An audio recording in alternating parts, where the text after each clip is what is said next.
Welcome to A Drink of Wisdom. Nathan Drinkard, I'm Jay Wise. Thanks for spending some of your time with us. As a reminder, show is hosted on the Anchor app. We're also on all the other big podcast platforms like Apple Podcasts and Spotify. And if you prefer the video format of the show, we are up at the A Drink of Wisdom YouTube channel. You can check us out at all those locations. Like, listen, share, subscribe. We appreciate it all. Right, Drink, what's going on, man? Same old, what's going on over there, Wednesday. We back to give the streets what they need. We back to give the people what they need to hear. Um, we gonna say what they don't. We gonna see what they want. It is what it is, and last but not least, let's talk some sports, baby. Let's roll, baby. All right, episode 48, the Warriors and Pelicans split. NFL draft is complete, and we discussed last week's news about Aaron Rodgers and the Packers. We begin with the Milwaukee Bucks defeating the Brooklyn Nets last night, 124 to 118. The Bucks used an 18-1 run in the fourth quarter to turn a 6-point deficit into an 11-point lead. Back-to-back MVP Giannis Antetokounmpo had a below-average night from the floor, but still tallied 36 points, 12 rebounds. He got plenty of help from Chris Middleton and Drew Holiday. They each scored 23. Kevin Durant and Kyrie Irving combined for 70 for the Nets, but no one else had more than 12, and the Nets were minus 16 on the boards. The Nets were without James Harden for the 15th straight game, and they've now lost 3 in a row. Milwaukee's won their 3rd straight, and they closed to within a game and a half of the Nets for the 2nd place seed in the East. Drink, the Bucks also beat the Nets on Sunday, and this could be a potential playoff matchup. Do you think what we saw last night was an accurate picture of what we could see in the playoffs? I wouldn't necessarily say accurate, but I would say this. I would be concerned about James Harden. Why would I be concerned? If James Harden comes back and this hamstring injury, what it seems to me is this is a effect of the way he handled the offseason. Because he didn't work out or train or whatever during the offseason like normal. We seen how he showed up to camp. We seen how he showed up to the season. And I feel like his body's starting to let him know you didn't do right, and now you're paying the price for it. Now, when he comes back, will he make a difference? I don't know, because their problem didn't have nothing to do with James Harden. They didn't struggle to score. They didn't struggle to make plays. They didn't struggle to move the ball. Like, these are the things we think of James Harden. They didn't struggle to shoot free throws. They struggled to rebound. They struggled to show size. They struggled with one-on-one defense. Let me tell you how disrespectful the Nets was in this game. Let me tell you. Time after time, I seen them literally try to guard Giannis with DeAndre Jordan. What is this, 2012? 2013? What am I missing here? So DeAndre Jordan can guard. Not only can he not guard Giannis, then you gonna get disrespectful and do it one-on-one. You ain't even gonna bring no weak side help. You gonna do. All right, cool. So if that's the strategy, then we see how long this series is gonna be. But to your point, I don't think it's a direct, reflection of what we're gonna see if they meet again. Some stuff can change, but I do think it's a large sample size of what we could see. Because at the end of the day, the Bucks still gonna rebound, and the Nets gonna have to figure out how to rebound. At the end of the day, that's just what it is. And we're talking about these two teams. We're gonna add in Philly. We're gonna add. Listen, the Nets, they are in trouble. They're in trouble, but it's not like, oh, sell the farm. The roof is on fire. But this is a problem. This is a problem because James Harden can't fix this.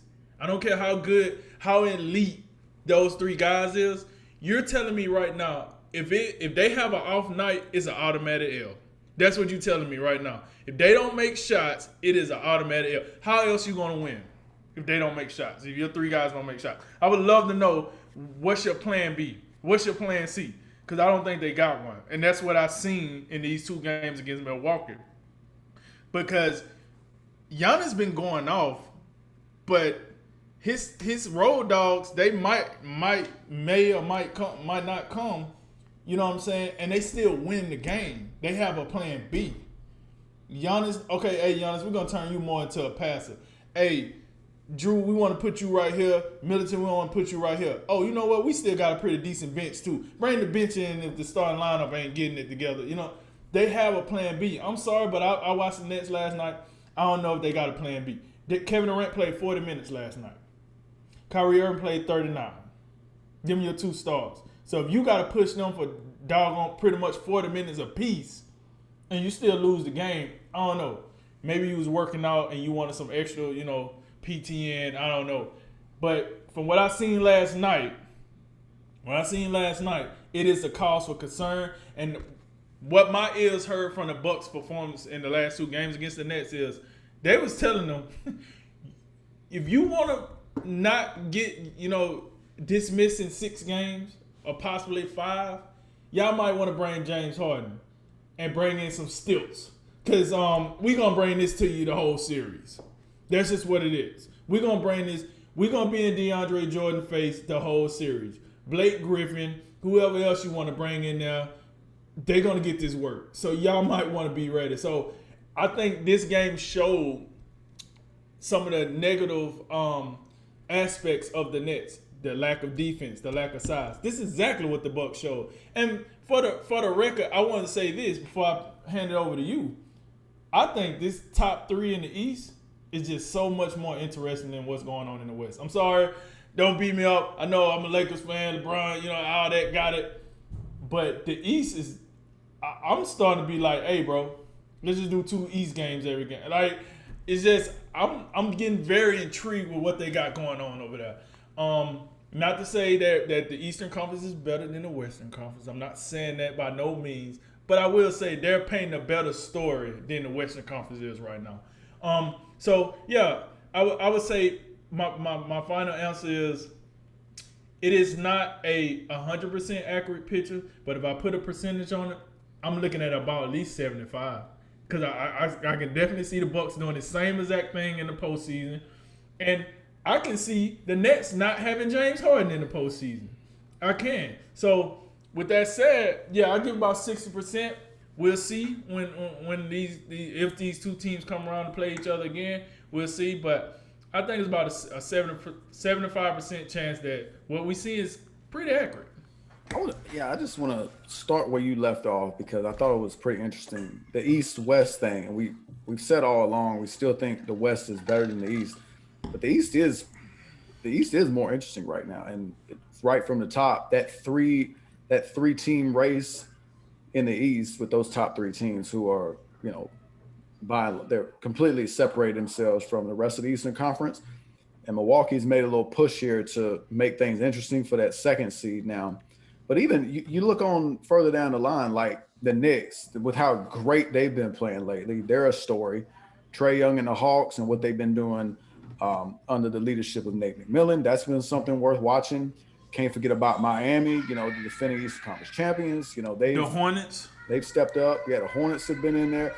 We've been talking about Boston all year, like, which Boston are we going to get? Even the Wizards are trying to inject themselves in the conversation. They've slid up to the 10th seed. They've won, 8 of their last 10. And then you look over in the West, like the teams that we just, we think – will be there in the end, or just like the Lakers, can they get healthy? They've dropped all the way down to 6th seed. The Clippers, they've been a little bit up and down, but they've been like for the longest time they've been the 3rd seed or lower. Phoenix and Utah, we see them teams, we got respect for them, but in the end, like I don't even to this moment, even with the Lakers health questions, I still don't see either team getting past the 2nd round, and I surely don't see a Suns Jazz Western Conference Finals. I don't think that's what we're going to see. The most interesting thing out West is Steph Curry right now, but we'll get to that later. I think some of this, what we're seeing between these two teams, is definitely something you can translate into a playoff series. Not everything completely, but obviously, if you're Brooklyn, there should be some level of concern. They're tied for the longest losing streak they've had this season at 3 games. In the end, the problem with Brooklyn is, and you see this with like teams who are slapped together from time to time, and they seem to like out talent somebody. you know, it doesn't always work immediately. And I think this is a talent, a three-pronged talent that we've never seen before. It goes above what LeBron had in Miami with D Wade and Bosh.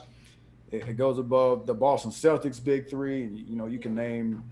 There's probably some other ones we could, you know, throw in there. Well, does this go above Golden State with the Splash Brothers, KD and Draymond?